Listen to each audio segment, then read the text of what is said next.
පරිත්‍යාගශීලී කෙනාට දේවල් ලැබෙනවා. චූටි කාලේ ඉඳලා ළමයාට පුරුදු කරන්න කන බත් එකකින් හරි බත් පිටක් සතෙකුට දෙන්න. බත් ගුලියක් හදලා දෙන්න උගන්වන්න කුරුල්ලෙකුට හරි. හම්බ වෙන පාන් කෑල්ලෙන් හරි කොටසක් දෙන්න උගන්වන්න. ඔබ ඔබේ දරුවන්ට ඇත්තටම ආදරෙයි නම් ඒගොල්ලන්ට පුහුණු කරන්න ඕනේ දීම. තියෙන කොපි පොත් ටික පැන්සල් ටිකෙන් එකක් හරි නැති ළමයෙකුට දෙන්න උගන්වන්න.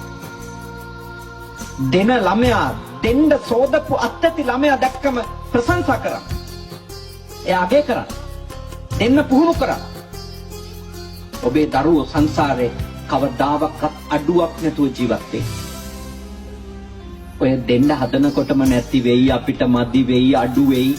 ඔහොම හිතලා බය වෙනව නේද? ඒගොල්ලන්ට ඉතින් අඩුම තමයි. එක්කව කරගෙන ගොඩ ගහගෙන ඉඳිද්දි දාන්නෙම නැහැ, ගම් වතුරක් හරි ඇවිල්ලා උස්සන් යනවා. මොකක්වත් ඉතුරු වෙන්නේ නැහැ.